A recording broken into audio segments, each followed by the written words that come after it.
So we're on number 10 in the chapter review for Unit 3. And it says that we're looking at this table where we're talking about this toy, and the more you turn the crank, the farther it'll go. A little wind-up toy, all right? So we have a study here where 0.5 turns, so half a turn, it goes 33 inches. 1 full turn, it goes 73 inches, and so on. So basically, these are the x's, the number of turns that we're taking, that we're turning the crank. Y, these are the actual y values. That's different from y hat. Y hat, we don't know yet. Y and y hat are not the same thing. They're both the distance that the car travels. Okay, y and y hat are both, in this problem, the same idea. But you'll get different values for them. Plain old y were the actual distances recorded. Y hat will be the distances that the car would be predicted to go based on the median line. So we'll just write median prediction for that. And we're never going to write them all down. We're not going to write them all down here on the table. We're going to find them on the calculator. Use the calculator to find what are called the residuals. Little review from the other day. Residuals are basically the y minus the y hat. So that's the difference between what actually happened and what was predicted to happen. That's a residual. This is also known as the error for each data item. Okay? So we're going to go ahead and graph the data and find the median line. If you haven't put this data into your calculator yet, I invite you to pause the recording and do so. Since we're live, I'm going to keep going. We have all the data in. We're going to go ahead and make sure that the scatter plot is on. So second y equals, it's on. We're going to check y equals to make sure it's clear. Then we're going to hit zoom 9. Okay, and that's the data of the car, where the x-axis is how many cranks that you turned it, and the y would be how many inches that it traveled. All right, next we find the median line, and that's by doing stat over to calculate. For me, it's option 3. For most of us, it should be option 3. Go ahead down to calculate, and it'll give you your median line. So the slope is 73.2, and the y-intercept is 1.47. Let's round it to that. So the median line is our y hat equation, and that is, what was it, 73.2x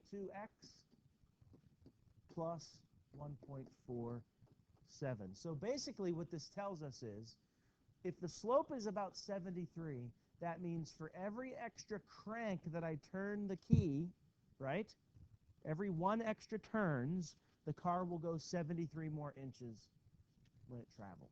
All right? The y-intercept kind of doesn't make sense, because it's saying if you don't crank the key at all, it'll still go 1.47 inches. That would be odd, right? So that's the way the data looks. 1.47 is the y-intercept for the equation that will predict how far it goes. So now it's time for part B, calculate the root mean square error. And this is where you could go to the document that I shared with you, showing you how to do all of this on the calculator. Everything, most of it will happen from the stat edit screen. In list 3, we're going to tell the calculator to find the y hat values. In list 4, we're going to ask the calculator to find the residuals, y minus y hat. And in list 5, we're going to ask the calculator to do y minus y hat squared. Okay? So to do that, here's how it works.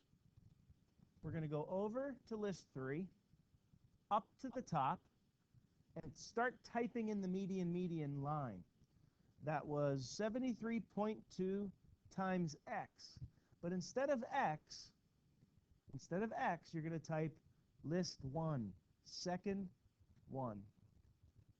So that's going to multiply your slope times every x in list 1 And then we need to add the y-intercept, 1.47, did I say?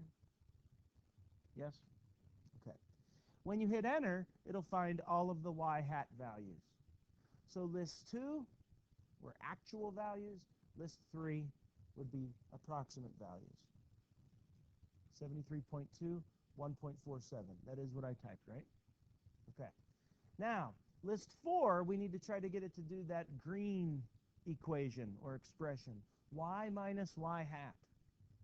Well, the calculator doesn't know them as y and y hat.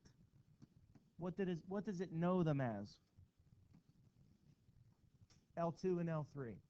So what we do is we go over, we go up, we tell the calculator to take second 2 minus second 3, and it'll find the residuals for every point. That's part of the root mean square error, and that is the error part. It tells you the error between the data and the predicted values on the line of best fit. Now it's time to take those errors and square them. That's where list 5 comes into play. All you have to do for that is go over and up. Do second 4 squared. And in case you haven't been watching down here, this is where it types everything as you're putting it into the calculator. List 4 squared, boom, will give you all of those numbers. And you can see that they're approximately right. You see 5 squared is 25, 1.6 squared is about 2.78, and so on. So those are the errors squared. But we're not done. The next step is to actually quit. Everything that we needed to do on the stat screen, we're done with. I'm going to clear the ink. Just going to remind you of the formula.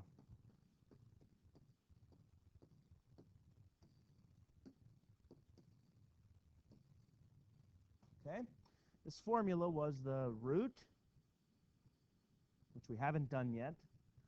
Mean means to add, that's sigma, and divide by n minus 2. So that's where the mean comes into play. Square, we already did, right? That's in list 5. Error, y minus y hat, that was all in list 4. So the next step is to do this part right here. Find the sum of list 5. And here's how that works. We're going to use what's called the catalog button. So you press second 0. The catalog is in alphabetical order. I want you to jump down to the T, because we're looking for the word sum. I know sum doesn't start with T, but it's quicker this way to hit the 4, to jump down to the T's, and then scroll up a couple, and sum is right there. You could scroll down to the S's and then scroll down, but it would take a little bit longer. So we're going to hit enter, and we're asking the calculator to sum list 5, second 5. You can close the parentheses or be lazy like me and just hit enter. The sum of list 5 is 79.83. So that means that in this crazy looking formula, we now know that that numerator is 79.8312. We still have to divide by 2 less than how many data points there were. How many data points were there? The students say 8, right? Okay, so we'll divide by 6, 2 less. So we need to do this number divided by 6, and then square root that answer. Second square root, right there if you missed it. Second answer, right there if you missed it. Okay?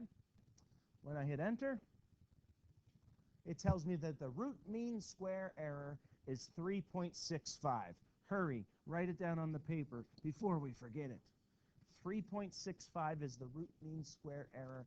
Now let's talk about what that means. Here we go. Predict how far the car will go. Okay, I'll use the car's equation. 73.2x plus 1.47. If you turn the key 5 times, so we're going to plug in 5 and see what we get. And what do you get? I got this number. Let's call it 367.5, okay? Let's call it 367.5. So we're now making a prediction that the car will travel 367.5 inches if we turn the crank 5 times. Now, if we try the experiment and it doesn't go exactly 367.5 inches, should we be disappointed? Depends on how sensitive you are about things like that. I don't know about you, but I wish we had like a range of values where maybe we could have a little bit of a cushion in terms of, well, what if it went 368 inches? Would that be reasonable? If it went 381, would that be reasonable? That's where root mean square error comes into play. What you do is you add it. What do you get? 367.5 plus 3.65. 370.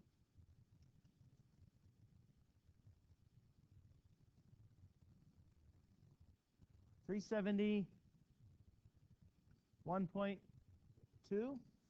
That would be like the top end of how far the car should go within reason. Then you subtract the root mean square error, 3.65. And you get about 363.9. That would be the bottom end. You sure about that? Okay. That would be the bottom end of how far the car should go after 5 cranks and have it be reasonable. That's what the root mean square error does. It tells you your margin of error that's acceptable. Very important in terms of, when people do studies. They might not be about cranking a car up and watching it go. They might be about survival rate of some disease. They might be about how much money your company's going to make within a certain range, okay? Those are probably important things to know, like what's reasonable. That's root mean square error.